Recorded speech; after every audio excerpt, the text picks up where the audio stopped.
The flight attendant who lied about everything. When I boarded Flight 247 from Toronto to Reykjavik, everything seemed perfectly normal. It was a red-eye flight, half the passengers already asleep, the cabin dimly lit with that soft blue glow that makes time feel strange. I was in seat 14A, window side. A woman in a Navy uniform stopped beside me. Short blonde hair, bright smile, name tag reading Elena. "Good evening, sir. Long trip ahead?" she asked, voice calm, almost rehearsed. I smiled back. "Yeah, work trip, hoping to get some sleep." She nodded and leaned slightly closer. "You might want to stay awake for the first part of the flight," she whispered. "Something special is happening tonight." I laughed, thinking she was joking.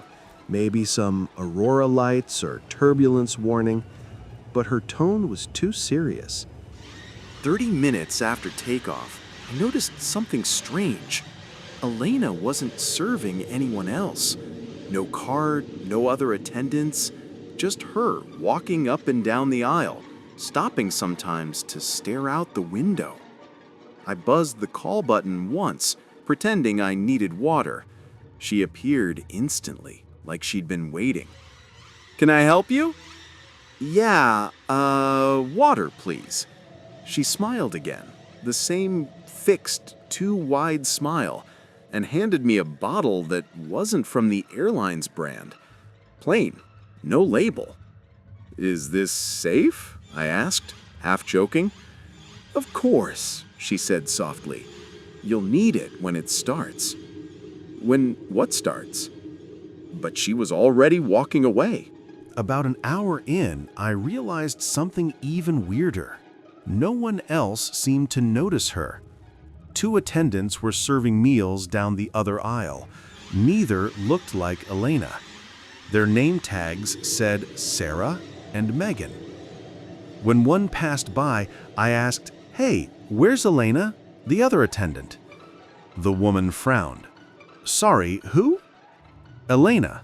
Blonde hair, Navy uniform. She gave me water." The attendant gave a polite smile. "Sir, there's no one named Elena working on this flight." And she walked away. I laughed nervously. Maybe I'd misread the tag.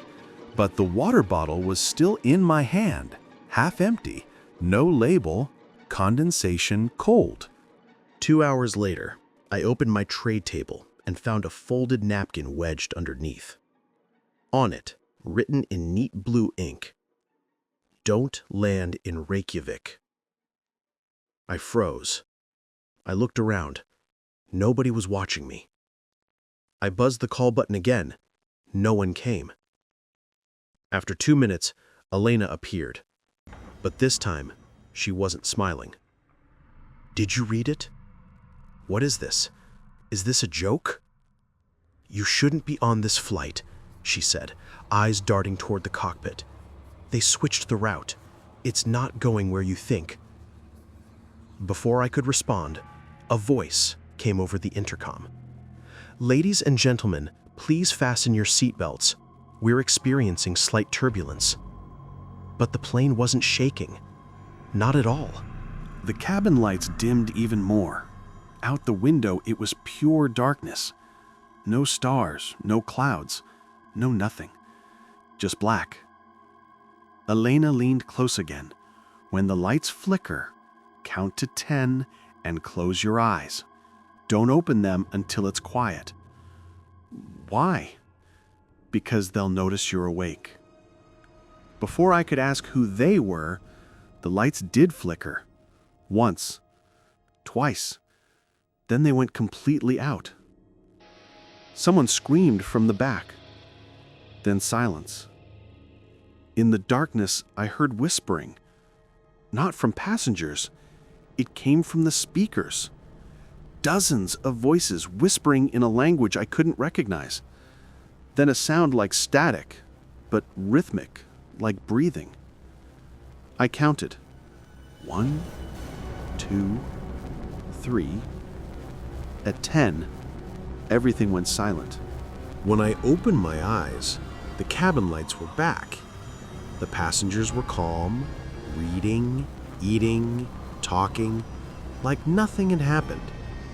An announcement came on. "Ladies and gentlemen, welcome to Reykjavik." But when I looked out the window, the ground was wrong. Too dark.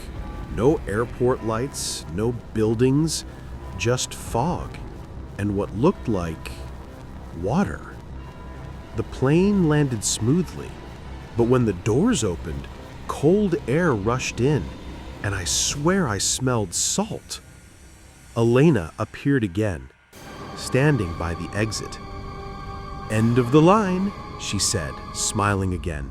"You did well." "What is this place?" I asked, heart pounding. She tilted her head.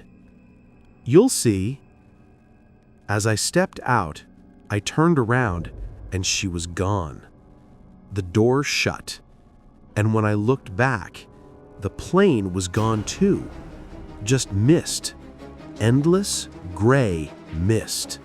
I woke up later, or maybe I thought I woke up, in an airport lounge with no signs, no clocks, and no people. Only an announcement playing over and over.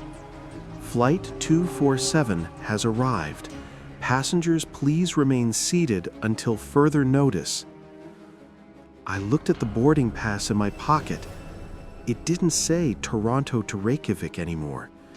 It said, "Flight 247, one way, Elena."